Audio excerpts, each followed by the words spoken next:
참 좋으신 예수 그리스도의 은혜가 복길교회의 교우님들과 늘 함께 하시기를 축원합니다.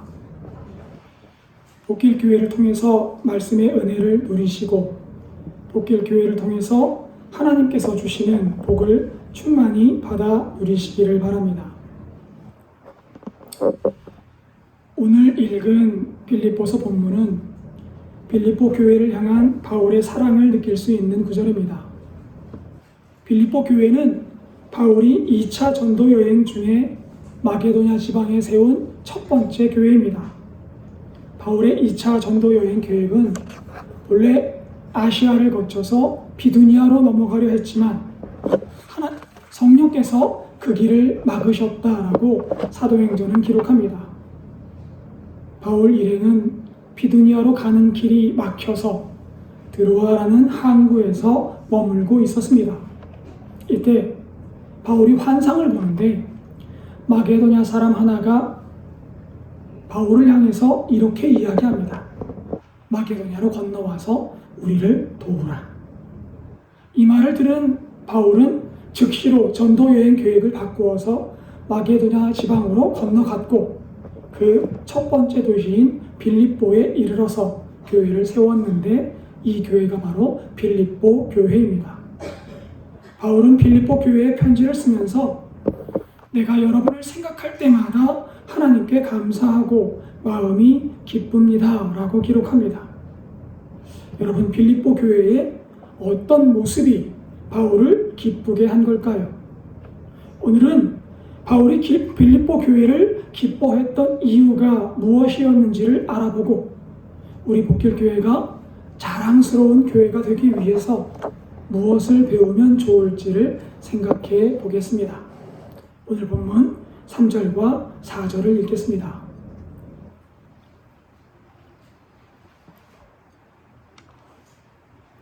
내가 너희를 생각할 때마다 너희 하나님께 감사하며 간구할 때마다 너희 무리를 위하여 기쁨으로 항상 간구함은, 생각하다라고 번역된 헬라어는 무네이아라고 합니다. 기억한다 또는 말로 언급한다라는 뜻이에요. 바울은 빌립보 교회를 떠올리면 하나님께 감사한다라고 말합니다. 그리고 기도하면서 빌립보 교회를 언급하면 기쁨이 넘쳐난다라고 말합니다. 기억할 때마다, 간구할 때마다 라는 말은 한 번 기뻤다라는 말이 아닙니다.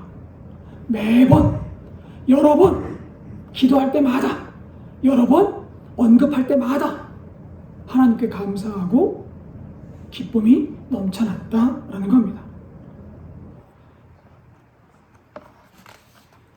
여러분, 바울의 이 마음은 어떤 마음일까요? 여러분, 생각만 하면 웃음이 나는 사람이 있지 않습니까? 여러분, 손자, 손녀를 한번 생각해 보시기 바랍니다. 손자, 손녀들 사진 한 장만 봐도 입꼬리가 올라가지요. 제가 만나본 분 중에 조금 과장해서 휴대전화에 손주 사진이 1000장 정도 있는 분이 있어요. 그런데 이상한 것은 아들, 딸 사진은 몇 장 없습니다. 손자, 손녀 사진만 가득해요. 누가 이분한테 가서 손자, 손녀 사진 좀 보여주세요 라고 이야기를 하면 한 장만 보여주지 않습니다. 옆에 앉아서 계속 넘겨요. 만면에 미소를 띠면서.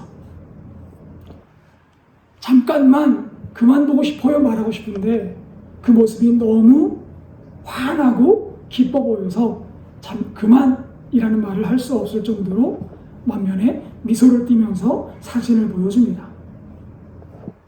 사랑하면 이렇게 되는 거예요. 생각만 하면 웃음이 납니다. 떠올리면 자랑하고 싶어집니다. 바울에게 빌립보 교회가 그런 존재였다는 겁니다. 바울은 빌립보 교회를 떠올리면 웃음이 났고 빌립보 교회를 떠올리면 기뻤습니다. 자랑하고 싶었어요. 그렇다면 바울이 이렇게 빌립보 교회를 좋아하는 이유가 뭘까요? 5절입니다. 너희가 첫날부터 이제까지 복음을 위한 일에 참여하고 있기 때문이라. 바울이 빌립보 교회가 좋은 이유는 첫날부터 지금까지 복음을 위한 일에 참여하고 있기 때문이라고 말합니다. 첫날은 바울이 빌립보에 들어가서 처음 복음을 전한 날을 가리킵니다. 빌립보 교회는 처음 복음을 들었을 때부터 지금까지 복음을 위한 일에 참여하고 있습니다. 빌립보 교회는 묵상하고 예배드리고 헌금하고 전도하고 봉사하는 교회였다는 거예요. 복음을 위한 일에 참여한다라는 말은 헬라어 원어를 보면 코이노니아라고 합니다.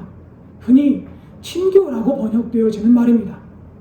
그러나 본문의 코이노니아는 단순히 친교를 넘어서는 뜻을 가지고 있습니다.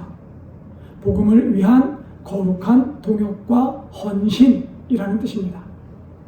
빌립보 교회는 바울이 감옥에 갇혔을 때에도 기도와 재정 후원으로 복음 전파에 적극 동참했던 복음의 동역자였습니다. 빌립보 교회는 복음을 위한 물질을 나누는 교회였습니다. 빌립보서 4장 18절을 보면 빌립보 교회가 물질로 바울을 도왔다고 기록합니다. 또한 빌립보 교회는 복음을 변증하고 확증하는 일에 동참하는 교회였습니다. 오늘 본문 7절에는 복음을 변명함과 확정함에 참여하였다라고 기록합니다. 빌립보 교회는 복음을 증거하는 일에 참여함으로 하나님을 기쁘시게 하는 교회였던 겁니다. 이렇게 복음을 증거하는 일에 참여하는 빌립보 교회를 생각할 때마다 바울은 감사했고 기뻤다라고 기록합니다. 6절도 읽겠습니다. 너희 안에서 착한 일을 시작하신 이가 그리스도 예수의 날까지 이루실 줄을 우리는 확신하노라. 빌립보 교회가 이렇게 복음을 위한 일에 참여하는 것은 하나님께서 빌립보 교회 안에서 역사하고 계신다는 증거다라고 바울이 이야기하는 거예요. 하나님께서 빌립보 교회를 주관하셔서 빌립보 교회로 하여금 복음을 위한 사역을 후원하게 하시고 선교하는 일에 동참하게 하셨다라는 겁니다. 이 말은 빌립보 교회가 하나님의 백성이라는 사실이 빌립보 교회의 헌신을 통해서 증명되고 있다고 말하고 있는 겁니다. 빌립보 교회가 하나님의 일을 행할 수 있는 것은 하나님께서 빌립보 교회와 함께하고 있기 때문이고 빌립보 교회와 지금 함께 하시는 하나님은 최후 심판의 날까지 빌립보 교회와 함께 하실 겁니다. 복결교회 교우 여러분, 하나님께서 여러분과 함께 하심을 믿으십니까? 부디 바라기는 하나님께서 복결교회와 함께 하신다는 사실이 증명될 수 있기를 바랍니다. 지금도 하나님은 여러분과 함께 하시고 최후 심판의 날까지 하나님은 여러분과 함께 하신다는 사실이 확실한 믿음으로 세상에 보여질 수 있기를 바랍니다. 어떻게요?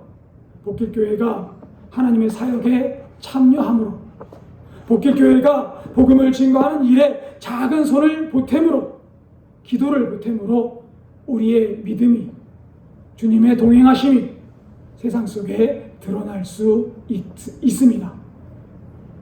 여러분의 헌신을 통해서 주님의 동행하심을 증명하는 복길교회 교우님들 되시기를 바랍니다. 7절 읽겠습니다.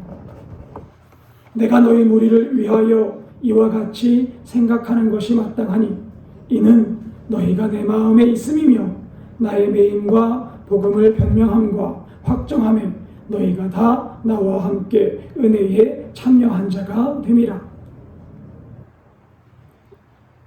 이와 같이 생각한다라는 말은 하나님께서 빌립보 교회와 함께 하신다는 믿음을 말합니다. 바울은 하나님께서 빌립보 교회와 함께 하시고 최후 심판의 날까지 빌립보 교회를 붙잡으실 것이라고 믿었습니다. 왜 그렇게 믿었습니까? 빌립보 교회가 바울의 복음을 증거하는 일에 공동 사역자로 참여하고 있기 때문입니다. 하나님의 복음은 세상 끝까지 증거될 겁니다. 하나님의 복음은 널리 퍼져나갈 겁니다. 빌립보 교회는 하나님께서 이루시는 이 사역에 참여하고 있다는 겁니다. 하나님의 도구가 되어서 복음 증거를 위해 헌신합니다. 하나님의 역사가 이루어지고 있다는 사실을 확신하고 세상 속에 증거하고 있습니다. 이 말은 빌립보 교회는 하나님의 구원을 받은 백성으로 행동하고 있다는 사실을 말해줍니다. 빌립보 교회는 하나님 나라 백성으로 행동하고 살아가는 교회였습니다. 하나님의 역사가 이루어지고 있음을 믿었고 하나님께서 나와 함께 하시고 계심을 확신했습니다. 그래서 그들의 삶은 하나님 백성의 삶을 살 수 있었던 겁니다. 바울은 하나님의 동행을 확신하는 빌립보 교회를 예수 그리스도의 마음으로 사랑한다고 고백합니다. 8절입니다. 내가 예수 그리스도의 심장으로 너희 무리를 얼마나 사모하는지 하나님이 내 증인이시니라. 바울은 빌립보 교회를 사랑하는데 예수 그리스도의 심장으로 사랑한다라고 말합니다. 여기에서 심장으로 번역된 단어는 인간의 가장 깊은 곳, 그러니까 우리의 창자나 내장을 뜻하는 말입니다. 고대인들은 가장 깊은 동정과 사랑이 인간의 내장에서 나온다라고 믿었습니다. 즉 예수 그리스도의 심장으로 사랑한다라는 말은 우리를 향해 창자가 끊어지는 듯한 애끓는 긍휼을 품으셨던 하나님의 그 깊은 십자가 사랑으로 여러분을 사랑한다라는 고백이에요. 이렇듯 그리스도인의 사랑은 그리스도 안에서 이루어지는 사랑이어야 합니다. 그리스도의 마음으로 그리스도의 본을 따라 행하는 사랑이어야 합니다. 예수님처럼 자신을 내어주는 사랑, 예수님처럼 희생하고 헌신하는 사랑이어야 하는 겁니다. 바울은 이러한 예수님의 마음으로 빌립보 교회를 사랑한다고 말합니다. 그리고 자신이 그리스도의 마음으로 빌립보 교회를 사랑하는 것처럼 빌립보 교회 역시 그리스도의 사랑이 넘쳐나기를 기도합니다. 9절입니다. 내가 기도하노라. 너희 사랑을 지식과 모든 총명으로 점점 더 풍성하게 하사. 바울은 빌립보 교회를 기뻐하는 이유를 설명한 후에 교회를 위해서 기도합니다. 9절부터 11절까지가 바울이 빌립보 교회를 위해 간구하는 기도의 내용입니다. 바울은 빌립보 교회의 사랑이 더욱 풍성하여지기를 원한다고 기도합니다. 바울은 빌립보 교회가 사랑이 풍성하여지는데 지식과 총명이 가득해서 사랑이 풍성해지기를 바란다라고 말합니다. 사랑이 풍성하여지는데 지식과 총명이 필요합니까? 사랑하는데 지식이 필요해요? 사랑하는데 총명이 필요합니까? 사랑은 마음으로 하는 것 아닙니까? 아닙니다. 사랑은 뜨거운 마음만으로 하는 것이 아닙니다. 어떤 분들은 내가 사랑해서 이렇게 행동하는 거야 라고 말씀하시는 분들이 계세요. 하지만 그 행동을 당하는 상대방은 그 행동을 사랑으로 받아들이지 못하는 경우가 있습니다. 그럴 때 왜 내 마음을 몰라줘? 라고 말할 수는 있겠지요. 그러나 상대방은 그것을 사랑으로 받아들이지 못해요. 사랑은 상대방과 소통하는 것이기 때문에 지식과 총명이 사랑에서도 필요합니다. 이런 경우를 한번 생각해 볼까요? 어머니가 자녀에게 매일 이렇게 이야기하는 거예요. 밥 잘 챙겨 먹어라. 친구 가려서 사귀어라. 술 먹지 마. 옷은 또 왜 그렇게 입었니? 몸가짐 단정하게 해. 매일매일 이렇게 말한다면 부모님은 사랑의 마음으로 이런 말씀을 하시지만 듣는 자녀는 간섭으로 듣거나 잔소리로 받아들일 수 있지 않겠습니까? 바울은 사랑을 제대로 전달하기 위해서 지식과 총명이 필요하다고 말하는 겁니다. 사랑을 표현하는 방법을 우리들은 알아야 합니다. 사랑을 잘 전하는 지혜가 필요하다고 바울이 이야기하는 겁니다. 말하는 것에도, 마음을 전하는 것에도 상대방을 배려하는 지혜가 필요하고 듣는 사람의 마음을 배려하는 방법을 알아야 합니다. 복길교회 교우 여러분, 복길교회 교우님들은 사랑이 풍성한 교우님들인 줄 믿습니다. 여러분들 마음속에 사랑이 가득하신 줄 믿습니다. 그러나 우리의 사랑이 제대로 전해지고 잘 표현되기 위해서 우리의 사랑에 지식과 총명이 더하여지기를 바랍니다. 말 한마디도 상대방의 마음을 헤아려서 하는 지혜가 있기를 바랍니다. 상대방의 마음을 배려하는 총명이 함께하기를 바랍니다. 자칫 좋은 마음으로 했던 말과 행동이 상처가 되고 아픔이 되지 않도록 예수 그리스도의 마음, 예수 그리스도의 지혜, 예수 그리스도의 사랑의 지식이 있기를 진심으로 기원합니다. 10절도 읽겠습니다. 너희로 지극히 선한 것을 분별하며 또 진실하여 허물 없이 그리스도의 날까지 이르고. 바울은 또다시 빌립보 교회를 위해 기도하면서 지극히 선한 것이 무엇인지를 바로 분별할 수 있기를 바란다라고 기도합니다. 지극히 선한 것을 분별한다는 게 뭐지요? 지극히 선한 것을 분별한다는 말은 나쁜 것을 하지 않는다라는 뜻이 아닙니다. 예수 그리스도를 믿는 믿음 안에서 가장 선한 것이 무엇인지를 분별하기를 바란다라는 뜻이에요. 우리 부모님들 자녀를 위해 많은 것을 해주고 싶어 하지요. 해주고 또 해줘도 해주지 못한 것이 생각나서 마음 한편이 아려오는 분들도 계실 겁니다. 가능하다면 심장을 떼어주어도 좋다고 생각하시는 분들도 계시지 않겠습니까? 그러나 우리는 신앙 안에서 좋은 것과 가장 좋은 것을 분별할 줄 알아야 합니다. 자녀에게 좋은 교육도 중요하지요. 좋은 환경도 좋습니다. 건강하게 살아가는 것도 중요합니다. 그러나 그 모든 것보다 더 중요한 것이 있음을 우리들은 알고 있습니다. 뭐지요? 하나님을 알고 예수 그리스도를 믿는 믿음입니다. 예수 그리스도를 믿고 하나님을 믿음으로 말미암아 영원한 생명을 얻는 것, 그것이야말로 가장 좋은 것, 가장 중요한 것 아니겠습니까? 그렇다면 우리는 내가 사랑하는 사람에게 무엇을 가장 먼저, 무엇을 가장 중요하게 전해야 하는지를 분별할 수 있어야 하는 겁니다.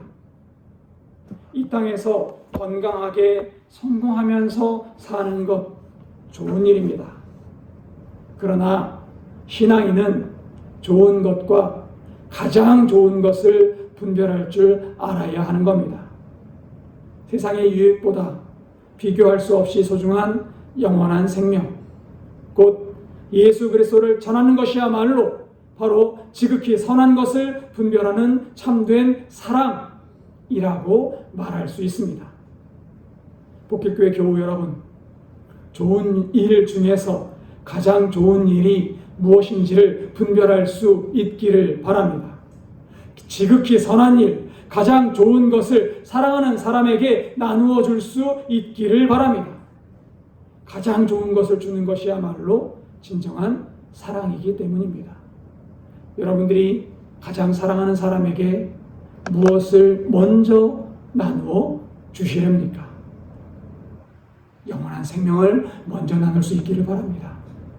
주님을 믿는 믿음을 먼저 나누어 줄 수 있기를 바랍니다. 그리고 11절을 읽겠습니다. 예수 그리스도로 말미암아 의의 열매가 가득하여 하나님의 영광과 찬송이 되기를 원하노라. 바울은 마지막으로 빌립보 교회에 의의 열매가 가득하기를 기도합니다. 의의 열매는 하나님 나라 백성으로 살아가는 삶을 말합니다. 빌립보 교회가 하나님 나라의 백성으로 살고 하나님 나라 백성으로 행하기를 바울은 간절히 기도하고 있습니다. 그러나 하나님 나라 백성의 삶은 사람의 노력으로 이루어지는 것이 아니지요. 예수 그리스도의 은혜를 통해서만 우리는 하나님 나라 백성이 되고 하나님 나라 백성의 삶을 살 수 있습니다. 그래서 우리가 하나님 나라 백성의 삶을 산다는 말은 우리에게 하나님의 은혜가 임하고 있다는 사실을 증거하는 말이기도 합니다. 우리가 하나님 백성으로 살아가는 것은 하나님께서 우리와 함께 하신다는 사실을 증명하고 있는 거예요. 그렇기 때문에 우리가 하나님의 백성으로 사는 것이야말로 하나님의 영광과 찬송이 될 수 있는 겁니다. 복길교회 교우 여러분, 여러분의 삶을 통해서 하나님의 동행하심이 드러나 보일 수 있기를 바랍니다. 여러분의 삶이 하나님의 동행하심을 드러내 보여서 여러분이 교회의 자랑이 되고 교회가 여러분의 자랑이 될 수 있기를 바랍니다. 오늘 읽은 본문을 통해서 바울은 빌립보 교회를 생각할 때마다 감사가 나온다고 고백합니다. 부디 바라기는 여러분들도 복길 교회를 생각할 때마다 감사가 흘러나오기를 기원합니다. 여러분에게 복길 교회가 자랑이 될 수 있기를 바랍니다. 복길 교회 이야기만 들으면 마음이 따뜻해져. 복길 교회 성도들을 만나면 예수님의 향기가 납니다. 복길 교회는 참 사랑이 있는 교회입니다. 복길 교회를 생각할 때마다, 복길 교회를 언급할 때마다 이런 생각, 이런 말들이 들려오면 정말 좋겠습니다. 사실 교회의 자랑은 건물이 아닙니다. 교인의 숫자도 아닙니다. 교회에서 행하는 프로그램도 아닙니다. 교회의 자랑은 사람입니다. 예수님을 닮아가는 성도들이야말로 교회의 가장 큰 자랑일 겁니다. 바울이 빌립보 교회를 자랑했던 이유도 화려한 건물이 있어서가 아니었습니다. 복음을 사랑했고 교회를 위해 헌신했고 복음을 위해 함께 울고 함께 기뻐하는 사람들이 있었기 때문에 그 사람들로 말미암아 바울이 빌립보 교회를 기뻐했고 자랑했던 거예요. 우리 복길교회도 그런 교회가 되기를 소망합니다. 누군가가 복길교회를 생각하면 감사가 나오고 누군가가 복길교회를 언급하면 기쁨이 넘쳐나고 함께 신앙생활을 하면 힘이 나는 교회가 복길교회가 되기를 바랍니다. 무엇보다 하나님께서 우리를 바라보시면서 그래, 내가 저 교회 세우기를 참 잘했다 기뻐하시는 교회가 되기를 바랍니다. 복길교회가 사람에게 칭찬받는 교회, 하나님께 영광을 돌리는 교회가 되기를 진심으로 기원합니다. 그러기 위해서 우리는 하나님께서 우리와 함께 하신다는 사실을 믿음으로 확신해야만 합니다. 하나님께서 우리와 함께 하신다는 사실을 확신하고 하나님 나라의 백성으로 이 땅을 살아갈 수 있어야 합니다. 예수 그리스도의 마음으로 사랑하고 사랑의 지식과 총명을 더하며 가장 선한 일이 무엇인지 분별해서 행하는 하나님 나라 백성의 삶을 살아간다면 복길교회는 자랑스러운 교회, 생각할 때마다 감사한 교회, 기도할 때마다 기쁨이 넘치는 교회가 될 수 있을 겁니다. 교우 여러분, 복길교회가 여러분의 자랑이 되기를 바랍니다. 그리고 더 나아가 여러분 한 사람 한 사람이 하나님의 자랑이 되고 교회의 자랑이 되고 믿음의 자랑이 되시기를 주님의 이름으로 축원합니다. 기도하겠습니다.